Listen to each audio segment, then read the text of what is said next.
baiknya. Ya, silakan. Baiknya di dia soalnya Pak.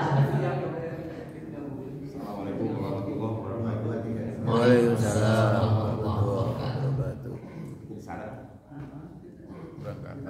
Berangkat atas. Iya. Ini juga ada amanat bagi Pak Ketua DKM. Ini karena maksudnya beliau. Kayak PR gitu Pak. Maksudnya itu. Pak Ustadz, ini Pak Ustadz ada dua pertanyaan ya. Dibanding penggali itu kan tadi disinggung juga ya sumber dari geuleuh atau apa itu ngewan itu biasanya berhubungan dengan transaksi utang-utang itu juga sudah disampaikan ya. Jadi pengalaman saya pribadi berhubungan dengan personal gitu ya antara individu dengan profesional. Yang institusional itu saya kan ada asuransi ya, dan sampai saat ini nggak dibayar dan nggak dibayar ke tembok.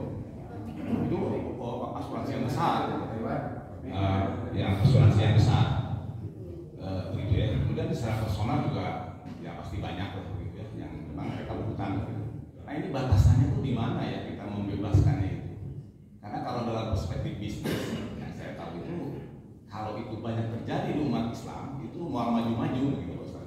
Nah itu salah satu batasannya di mana gitu ya, kita didoakan melah kita malah supaya jadi amal ibadah gitu ya. Nah kemudian yang kedua tadi ada menurut saya ada hal yang sifatnya demotivasi juga ya. Udah semangat, bisa tadi di belakang tuh sudah dapat 4 gitu ya. Tapi ada konsekuensi tertahan masuk surga ya. Artinya ada konsekuensi bahwa kita juga menanggung dosa.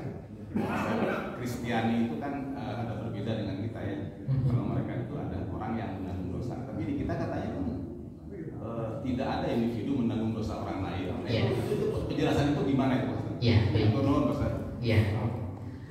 Baik, terkait dengan sejauh mana batasan membebaskan urusan orang lain.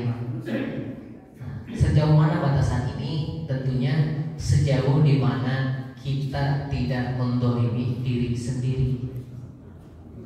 Jadi kalau kita perhatikan dalam hadis ini dicantumkan dalam kitab Sahih Muslim di dalam kitab zakat bab tentang bersedekah. Nah, yang pertama, sedekah itu apa Pak, Bu? Sedekah itu apa? Sedekah, apa bedanya sedekah dengan infak? Sama atau beda Pak? Apa bedanya? Karena namanya beda, otomatis infak dan sedekah itu beda. Infak, sedekah. Nah, apa bedanya? Infak itu lebih sempit dari sisi bentuk. Infak itu lebih sempit dari sisi bentuk. Karena infak itu bentuknya harus harta. Tapi sodako lebih luas. Karena sodako itu cakupannya kebaikan. Kullu ma'rufin sodako. Setiap kebaikan sodako. Bahkan disebutkan dalam satu hadis, kata Nabi, bersedekahlah dengan sebutir kurma. Kalaupun tidak punya, di kalimatin thayyibatin, dengan kalimat yang baik, kita mengeluarkan ucapan-ucapan yang tidak menyakiti hati orang pun itu sedekah. Dalam hadis yang lain ada biwajhin talqin, wajah yang berseri-seri atau nugelo sedekah apa? Aku tahu seri wae. Maksud biwajhin talqin di sini adalah maksudnya ketika orang lain bertemu dengan kita, itu mata pusing gitu Pak. Pusing panggilnya si bapak eta. Nah, itu gitu. Tapi biwajhin talqin itu wajah kita menyenangkan hati orang lain. Nah, si bapak eta teh balik wae. Nah, tapi menyenangkan hati orang. Itulah biwajhin talqin. Itu sedekah. Jadi sedekah adalah setiap kebaikan, apapun itu. Dan kebaikan di sini tentu kebaikan yang sesuai dengan ketetapan Allah dan Rasul.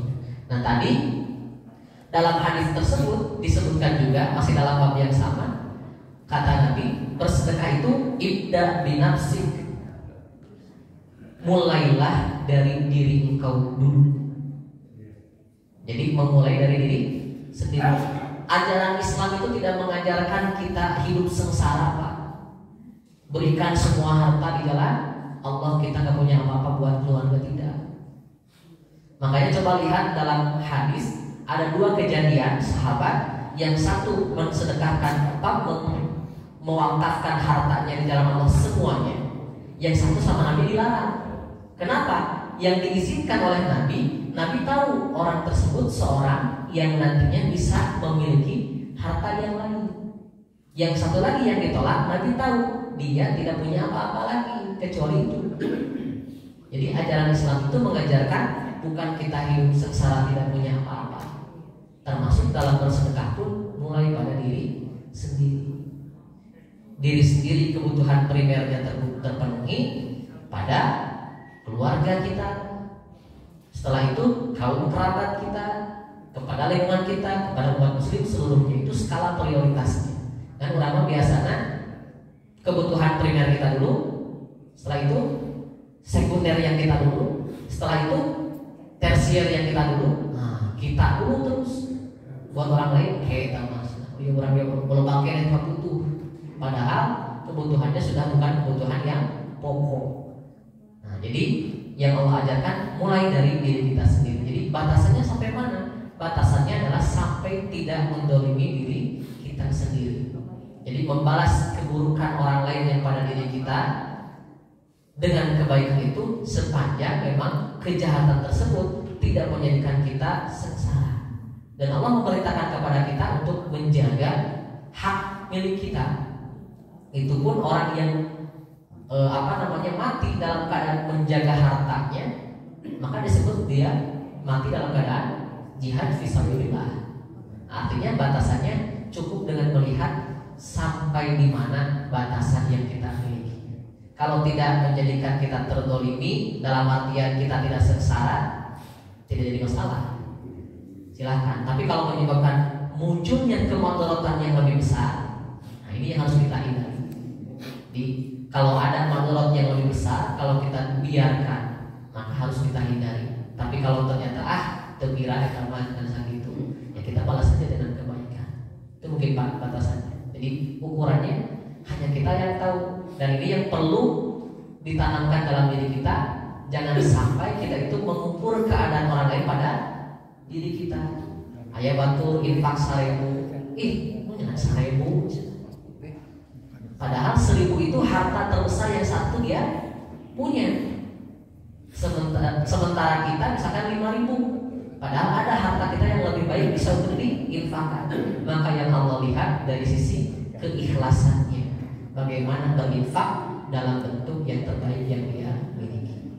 Itu mungkin yang pertama Pak. Kemudian yang kedua terkait dengan tidak akan menanggung dosa dari yang lainnya. Jadi yang dimaksud dalam yang tadi saya contohkan, betul dalam ayat Al-Quran Allah sampaikan bahwa seseorang tidak akan menanggung dosa yang lainnya. Hanya yang tadi menyebabkan seorang suami tertahan masuk surga itu karena dosa yang dia lakukan tidak memberikan pendidikan. Jadi hati-hati. Kalau dalam ajaran Islam itu ada kalimat. Jadi kalau dalam kebiasaan bangsa Arab Pak, ijab kabul itu kalimat kabulnya kan kalau di kita mas saya terima nikahnya nah itu di sana cukup dengan qabil tuh.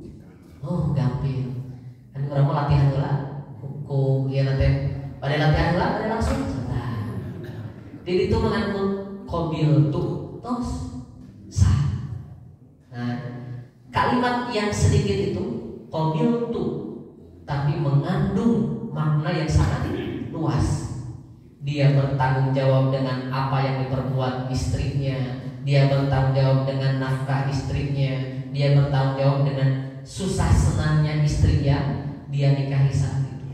Termasuk bertanggung jawab memberikan pendidikan kepada istrinya. Jadi tertahannya dia masuk surga itu karena dosa yang dia lakukan tidak memberikan pendidikan kepada makmumnya. Jadi disebutkan dalam ayat Al-Quran